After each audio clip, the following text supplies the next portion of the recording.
আসসালামু আলাইকুম। Advanced learning একাডেমির পক্ষ থেকে সবাইকে জানাই অনেক অনেক শুভেচ্ছা ও অভিনন্দন। সুপ্রিয় অষ্টম শ্রেণীর শিক্ষার্থীরা, আজ সমাধান করব তোমাদের গণিত বইয়ের অনুশীলনী 11 অর্থাৎ তথ্য ও উপাত্ত। এই অনুশীলনীর আজ সমাধান করব অঙ্ক নং 4। এটা দেওয়া আছে তোমাদের গণিত বইয়ের পৃষ্ঠা 172। 4 নং প্রশ্নে দেওয়া আছে 40 জন গৃহিণীর সাপ্তাহিক সঞ্চয় টাকায় নিচে দেওয়া হলো। সাপ্তাহিক জমানোর গড়, মধ্যক ও প্রচুরক নির্ণয় করো। তো এখানে এই 40 জন গৃহিণীর সাপ্তাহিক সঞ্চয় দেওয়া আছে। এখানে এগুলো হলো সাপ্তাহিক সঞ্চয়। তো এখান থেকে আমাদেরকে গড়, মধ্যক ও প্রচুরক নির্ণয় করতে হবে। তো শুরুতে চলো আমরা গড় নির্ণয় করি। তো গড় নির্ণয় করার জন্য আমাদেরকে এখানে প্রথমে আমরা লিখব যে 40 জন গৃহিণীর মোট সঞ্চয়। তো এখানে যে সঞ্চয়গুলো আছে, মোট 40টি সঞ্চয় আছে। এখানে একটা একটা করে যদি আমরা গণি তাহলে 40টি সঞ্চয় আছে। এখানে সবগুলো আমরা এখানে যোগ করেছি। তো একটার পর একটা যোগ দিয়ে দিয়ে আমরা লিখব। তো এখানে কিন্তু কোনো সাজানোর প্রয়োজন নেই, সরাসরি যোগ দিয়ে লিখলেই হবে।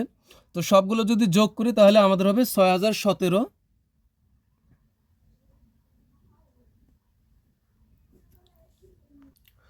তো এখন আমরা গড় নির্ণয় করব কিভাবে? এই 6017কে আমরা 40 দ্বারা ভাগ করলে কিন্তু আমাদের গড় চলে আসবে। এটাকে আমরা সরাসরি গড়ও বলতে পারি। গড়, সুতরাং সাপ্তাহিক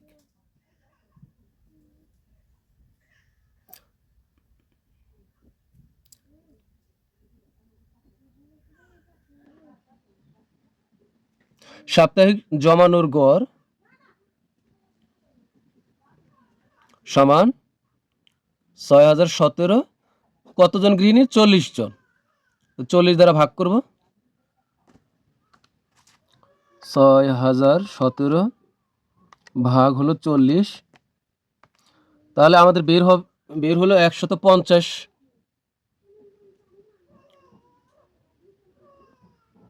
150.425। তা আমরা একবারে লিখব 43। তো এটা কিভাবে হলো এখানে একটু খেয়াল করো। আমাদের কিন্তু এখানে বের হয়েছে 150.425। তা আমরা দশমিকের পরে 2 ঘর লিখব। এখানে 43 লিখেছি। তো এটা কিভাবে হলো আমি তোমাদেরকে একটু বোঝাই দিচ্ছি। এখানে দেখো 150.425। তো আমরা দশমিকের পরে নিব হলো 2টি অঙ্ক। এই 4, 2, 5 এ প্রত্যেকটা কিন্তু এক একটি অঙ্ক। তো দশমিকের পর আমরা 2 অঙ্ক নিব। তো এখানে আমরা কিভাবে লিখব উত্তরটা? 150। এখন এই 2 ঘর পরে দেখো আছে 5, অর্থাৎ 4-এর বেশি হলে তা আমরা বাম দিকে 1 যোগ করে লিখতে হবে। তো এখানে দেখো এই 1, 2 অঙ্ক, 2 অঙ্কের পরে যে অঙ্কটি আছে এটা হলো 4-এর চেয়ে বড়। এজন্য আমরা 2 এর সাথে আমরা 1 যোগ করে 3 লিখব। তো আমরা কিন্তু এভাবে উত্তরটা লিখেছি। তো এখানে যেহেতু গড় টাকায় দেওয়া আছে তাহলে কিন্তু এখানে আমরা টাকাটা উল্লেখ করব। এত টাকা, আর যেহেতু আমরা দশমিক দিয়ে লিখেছি এজন্য আমরা এখানে ব্র্যাকেটে আমরা প্রায় লিখে দেব। তো এটাই কিন্তু আমাদের উত্তর। আমাদের সাপ্তাহিক জমানোর গড় বের হয়ে গেল। এখন আমরা নির্ণয় করব হলো মধ্যক, সবশেষে নির্ণয় করব হলো প্রচুরক। তো এখন আমরা নির্ণয় করব মধ্যক। তো মধ্যক নির্ণয় করার জন্য আমরা শুরুতেই লিখব যে মধ্যক নির্ণয়, এরপরে লিখব যে উপাত্তগুলোকে মানের ঊর্ধ্বক্রমে সাজিয়ে পায়। ঊর্ধ্বক্রমে মানে হলো ছোট থেকে বড়, ঊর্ধ্বক্রমে মানে হলো ছোট থেকে বড়। তো এখানে মোট উপাত্ত দেওয়া আছে কয়টি? 40টি। এখানে যে 155, 173 থেকে শুরু করে 167 পর্যন্ত যে সংখ্যাগুলো আছে এগুলোকে আমরা গণিতের ভাষায় এগুলোকে বলতে পারি উপাত্ত। তো এখানে এই 40টি উপাত্তকে আমাদের সাজাইতে হবে ছোট থেকে বড় অনুযায়ী অথবা বড় থেকে ছোট। তো এখানে 40টি উপাত্ত সাজানো বেশ কঠিন। তো আমরা যদি একটা পদ্ধতি অবলম্বন করি তাহলে এটা সাজানো কিন্তু অনেকটাই সহজ হবে। তো এখানে দেখো এর ভিতরে সবচেয়ে ছোট হলো 122, আর সবচেয়ে বড় সংখ্যাটি হলো 175। তো এখানে আমরা কি করব, একটু এভাবে আমরা আগে প্রাথমিকভাবে একটা রাফ কাগজে এটা আমরা এভাবে আগে সাজাবো। এখানে এলোমেলো থাক, তবে আমরা কয়েকটি শ্রেণীতে এগুলোকে ভাগ করব। 120 থেকে 129, এরপরে 130 থেকে 139, 39-এর পরে হলো 40, 140 থেকে 149, এরপর 150 থেকে 159, তারপরে 159-এর পরে 160 থেকে 169, সর্বশেষ 170 থেকে 180। তো এখানে আমরা এলোমেলো হোক এ কয়েকটা ভাগে ভাগ করে নিয়ে এরপরে এটা দেখে দেখে আমরা এখানে মূল খাতায় আমরা এটা সাজাবো। তো এখানে দেখো আমরা কিভাবে আগে উঠাবো। এখানে আছে কত 155, তো এটা আমরা কোন জায়গাতে দিব 150 থেকে 159, এখানে লিখবো 155। তারপর আসে 173, তো এটা লিখবো হলো 170 থেকে 180 ঘরে আমরা এটা লিখবো 173। এরপর আছে কত 166, তো এটা কোন ঘরে লিখবো 160 থেকে 166, 160 থেকে 169 এর ভিতরে আছে কত 166। তো এখানে এলোমেলো থাক। আমরা যদি প্রাথমিকভাবে এই কয়েকটি শ্রেণীতে আমরা আগে লিখে নিতে পারি, ভাগ করে নিতে পারি, এরপরে এটা দেখে দেখে আমরা মূল খাতায় আমরা এটা সহজে আমরা সাজিয়ে লিখতে পারবো ছোট থেকে বড়। তো এখন আমরা এটাকে সাজাবো। তো আমরা লিখেছি কি যে উপাত্তগুলোকে মানের ঊর্ধ্বক্রমে সাজিয়ে পাই। তোমার যদি এটা লিখতে কষ্ট হয় তাহলে তুমি এটাও লিখতে পারো যে উপাত্তগুলোকে ছোট থেকে বড় ক্রমে সাজিয়ে পাই। তো আমি লিখলাম যে উপাত্তগুলোকে মানের ঊর্ধ্বক্রমে সাজিয়ে পাই। তো এখন আমরা সাজাই। প্রথমে এটা এখান থেকে শুরু করব। তো এখানে আছে কত 120 থেকে 129-এর ভিতরে 122, 125। এখন আমরা সাজিয়ে লিখবো। তো আগে লিখবো 122, এরপরে লিখবো 125। অবশ্যই আমরা একটা করে গোল দাগ দিব যেটা যেটা নিব। তো 122, এরপর হলো 125, এটা কিন্তু আমাদের শেষ। এরপরে 139, এখানে এলোমেলো আছে, সমস্যা নাই। তো এখান থেকে আমি সাজিয়ে নিই 132 সবচেয়ে ছোট, 32, তারপর হবে 35, 36, 37। তাহলে 32, 35, 36, 37। তো 132, 135, 136, 137। তো এটা কিন্তু শেষ আমাদের। এরপরে 140 থেকে 49-এ কী কী আছে এখানে আমরা দেখি। সর্বনিম্ন 40 থেকে দেখবো আমরা 140 একটা, এখানে আছে একটা, দুইটা, এখানে একটা, তিনটা। তো 140 কিন্তু 3 বার আছে, এটা মনে রাখবে। এটা কিন্তু প্রচুরক নির্ণয় করতে লাগবে, এটা নোট করে রাখো। 140 3টা, তো 140 1, 140 2, 140 হলো 3। এরপরে হলো 140, এখন দেখি 141, 41 একটা, আর নাই 141 42, এখানে আছে 43। তো তিনটাই নিই আমরা একসাথে 141 42 43। তো 141, 142, 143। তো এরপরে হলো 44 নাই, 45 একটা, 45 এই আরেকটা, দুইটা, তাহলে 145 দুইটা। তো 145 একটা, 145 একটা, দুইটা, 45-এর পরে 146, 146 একটা, এই একটা, 146। আমরা গোল দাগ দিলে কি হবে কোনটা আমরা নিয়েছি আমাদের মনে থাকবে। তো 146, 146। তো 146 একটা, 146 আরও একটা, দুইটা। তারপরে হলো 147 একটা, 148 একটা, একটা, দুইটা, 148-এর দুইটা, 147-এর একটা। তো এখানে 147 একটা, 148-এর নিব দুইটা। তো এটা শেষ। এরপরে হলো আমাদের কিন্তু এটা শেষ। এরপরে হলো 150 থেকে 59। তো সবচেয়ে ছোট 150 দেখবো আমরা কয়টা আছে। এই লাইনে 150 একটা, এই লাইনে 150 একটা, দুইটা। তো 150 হবে দুইটা, একটা, একটা, দুইটা। তারপর 50-এর পরে 51 আছে, 151 একটা, 51 আর নাই, 152 একটা। তো 151, 52 একটা করি। তো 151, 152।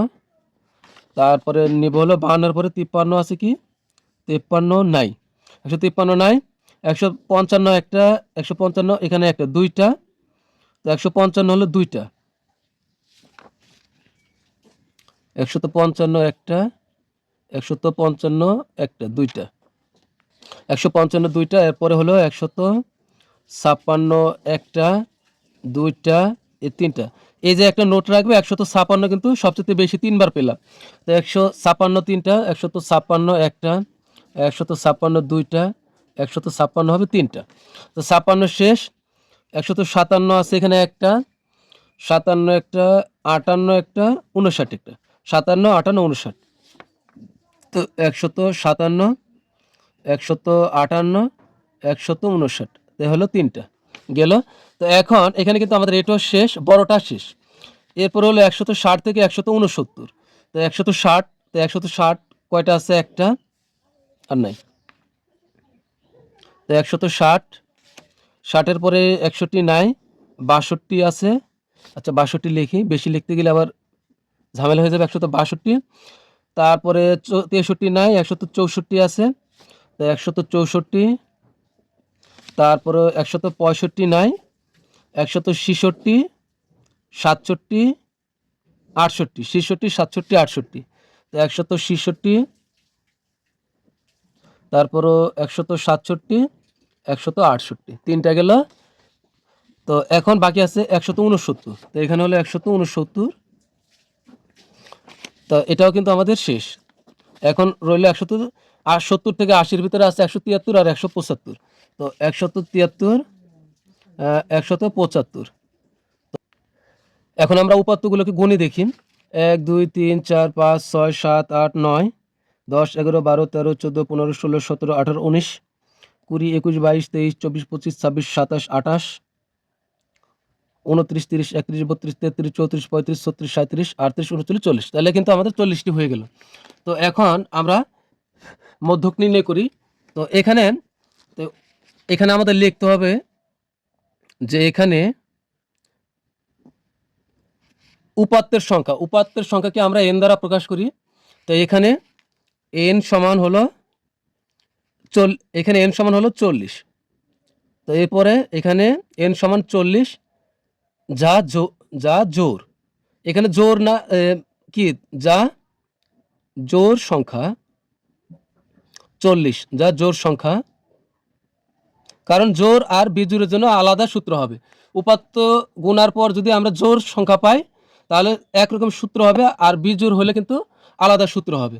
তো জোর হলে আমাদের কি সূত্র? তাহলে আমরা লিখবো যে সুতরাং মধ্যক সমান, জোরের সূত্র হলে এটা, সুতরাং মধ্যক সমান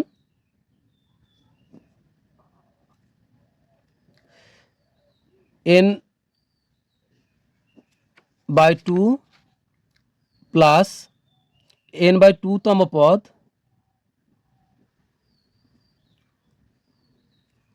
প্লাস n/2 প্লাস 1 তম পদ,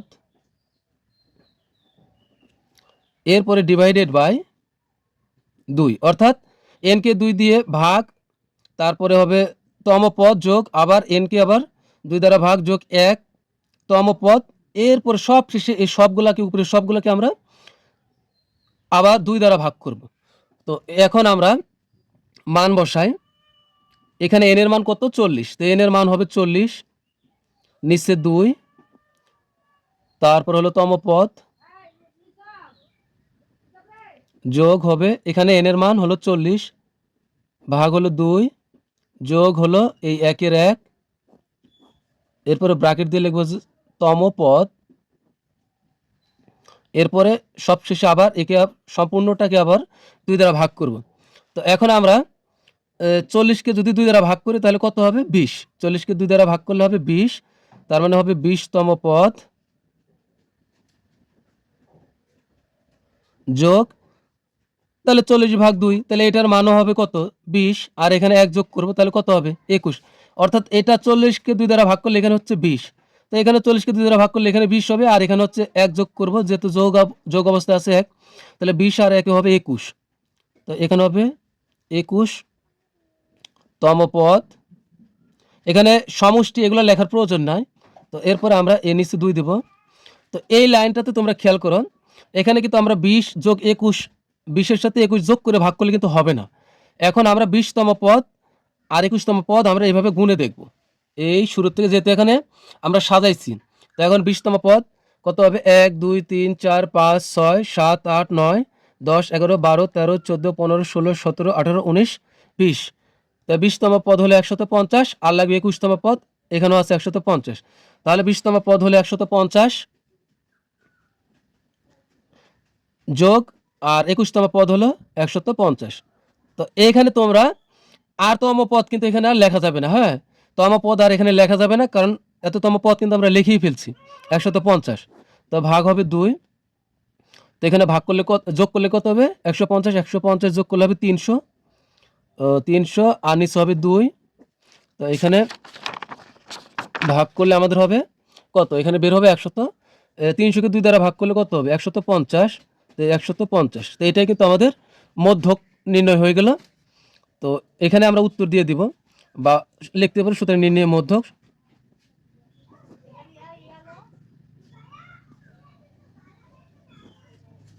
নির্ণয় মধ্যক 150। তো এটাই কিন্তু আমাদের উত্তর। তো এখন আমরা সর্বশেষ বের করব হলো প্রচুরক। এখন আমরা নির্ণয় করব হলো প্রচুরক। তো প্রচুরক মানে হলো প্রচুর, যা বেশি পরিমাণে আছে। প্রচুর থেকে প্রচুরক কথাটি এসেছে। তো প্রচুর মানে কি? যেটা বেশি পরিমাণে আছে। তো এখানে এই প্রদত্ত উপাত্ত বা সংখ্যাগুলোর ভিতরে সবচেয়ে বেশি আছে কোনটা? আমি কিন্তু এটা যখন সাজাই তখনই আমি তোমাদেরকে বলেছিলাম নোট করার জন্য। এই 140 আছে হলো 3 বার, এই যে 1 বার 2 বার আর এখানে আছে 1 বার। এই 140 3 বার, আর বলেছিলাম 156, এই যে 156 1 বার 2 বার আর আছে 3 বার। তাহলে মোট 3 বার 140 আর 156 আছে 3 বার। তো আমরা শুধু একটা কথা লিখব। তো এখানে কিন্তু আমরা লিখব যে প্রদত্ত উপাত্ত সমূহের মধ্যে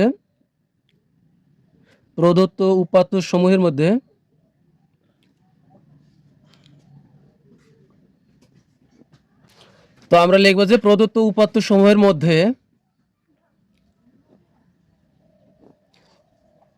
140 ও 156 সংখ্যা দুটি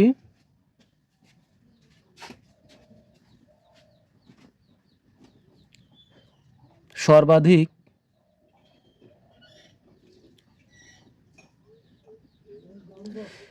তিনবার করে আছে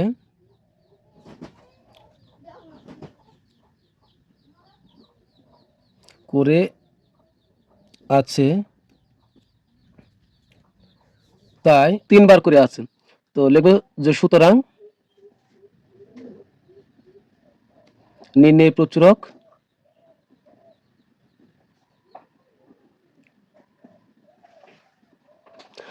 নির্ণয় প্রচুরক 140 ও 156। তো এটাই কিন্তু আমাদের উত্তর। তো প্রিয় শিক্ষার্থীরা, আমাদের কিন্তু এই 4 নং প্রশ্নের সাপ্তাহিক জমানোর গড়, মধ্যক ও প্রচুরক সবগুলো নির্ণয় হয়ে গেল। তো পরবর্তী ক্লাস দেখার আমন্ত্রণ জানিয়ে তোমাদের কাছ থেকে বিদায় নিচ্ছি। সবাই ভালো থাকবে, সুস্থ থাকবে। আল্লাহ হাফেজ।